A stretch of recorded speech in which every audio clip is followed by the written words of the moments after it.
নমস্কার বন্ধুরা, কেমন আছো সবাই? আশা করছি ভালো আছো।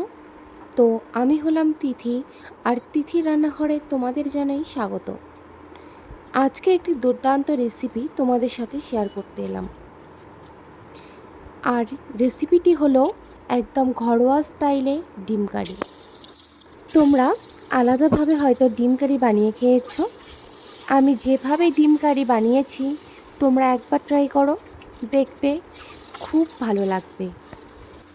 আর রেসিপিটা রান্না করতে সেরকম কোনো আলাদা উপকরণ লাগেনি। ঘরে থাকা খুব সামান্য উপকরণে এই রেসিপিটা বানিয়ে নিতে পারবে ঘরে বসেই। তাহলে চলো দেরি না করে শুরু করা যাক আজকের এই মজাদার ডিম কারি আমি কিভাবে বানালাম। তোমরা ভিডিও স্কিপ না করে পুরোটা দেখো, নয়তো স্কিপ করে দেখলে অনেক জিনিস মিস করে ফেলবে, তাই স্কিপ করে দেখবে না। তো শুরু করি আজকের রেসিপি। প্রথমে আমি ডিমগুলো সেদ্ধ করে নিয়েছি। তারপর ডিমের খোসাটা ভালো করে তুলে একটা পাত্রে কিছু হলুদ গুঁড়ো আর নুন এবং লঙ্কা গুঁড়ো ভালো করে মিশিয়ে ডিম দুটোকে ভালো করে মেখে নিয়েছি। তারপর কড়াইয়ে কিছু পরিমাণ সর্ষের তেল দিয়ে সেই তেলটাকে ভালো করে গরম করে নিয়ে সেখানে ডিম দুটো হালকা করে ভেজে নিয়েছি। এতে ডিমের স্বাদটা আরও ভালো লাগে। তারপর ডিম দুটি ভেজে নেওয়ার পর আলাদা পাত্রে নামিয়ে নিলাম। ওই তেলেই তেজপাতা, গোটা জিরে একটু ভেজে নিয়ে সেখানে পেঁয়াজ কুচি দিয়ে দিলাম।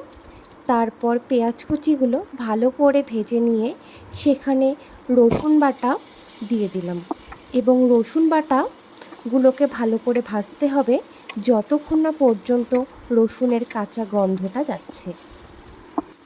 তারপর যখন রসুন ভালো করে ভাজা হয়ে যাবে সেখানে দিয়ে দেব আদা বাটা এবং আদা বাটাটা ভালো করে ভেজে নেওয়ার পর সেখানে দেব পরিমাণ মতো হলুদ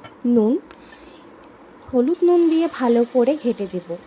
তারপর সেখানে জিরে গুঁড়ো ও লঙ্কা গুঁড়ো দেওয়ার পর মশলাগুলোকে ভালো করে কষে নিতে হবে, তবেই কিন্তু ডিম কারিটা খুব টেস্টি হবে। তারপর মশলাটা ভালো করে কষিয়ে নেওয়ার পর যখন মশলা থেকে তেল ছাড়তে শুরু করবে তখন আমি একটু জল দিয়ে দেব যেন গ্রেভিটা সুন্দর হয়। জলটা দেওয়ার কিছুক্ষণ পর আমি ভেজে রাখা ডিম দুটো দিয়ে দেব যেন ডিমের ভেতরে মশলাটা ভালো করে মিশে যায়। তারপর ধনেপাতা ছড়িয়ে দিয়ে একটু হালকা জাল দিয়ে দেব। তারপর গরম মশলা ভালো করে ছিটিয়ে দিয়ে ভালো করে ঘেঁটে নিলেই রেডি মজাদার ডিম কারি। আমার রেসিপিটা তোমাদের কেমন লাগলো তা কমেন্টে জানাতে ভুলবে না। আর তোমরা কিভাবে ডিম কারি বানিয়ে খাও সেটা আমাকে কমেন্টে জানিও। আমার ভিডিও তোমাদের ভালো লাগলে লাইক করে দিও, কমেন্ট করতে ভুলো না, পারলে বন্ধুদের সঙ্গে শেয়ার করো। আর এরকম ভিডিও পেতে চ্যানেলটি সাবস্ক্রাইব করে রেখো। তোমরা আমাকে কমেন্টে জানিও তোমরা কি কি রান্নার রেসিপি আমার কাছ থেকে দেখতে চাও। আমি চেষ্টা করব সেগুলিকে তোমাদের সামনে প্রেজেন্ট করার। তোমরা যদি আমার এই রেসিপিটা বানিয়ে খাও তাহলে আমাকে কমেন্টে জানিও কেমন লেগেছে তোমাদের। আশা করছি ভালো লাগবে।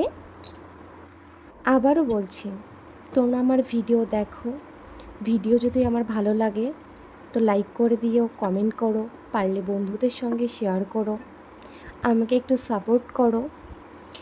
বিশ্বাস করো, তোমরা যদি পাশে না থাকো আমি এই প্ল্যাটফর্মে এগোতে পারবো না। সো প্লিজ আমাকে একটু সাপোর্ট করো। তো তোমরা ঝটপট কমেন্ট করো তোমরা আমার কাছ থেকে কি কি রান্নার রেসিপি চাও। তো আজ এখানেই শেষ করছি। সবাই ভালো থেকো, সুস্থ থেকো। আবারও দেখা হবে একটা নতুন রেসিপি নিয়ে। তো ভালো থেকো সবাই।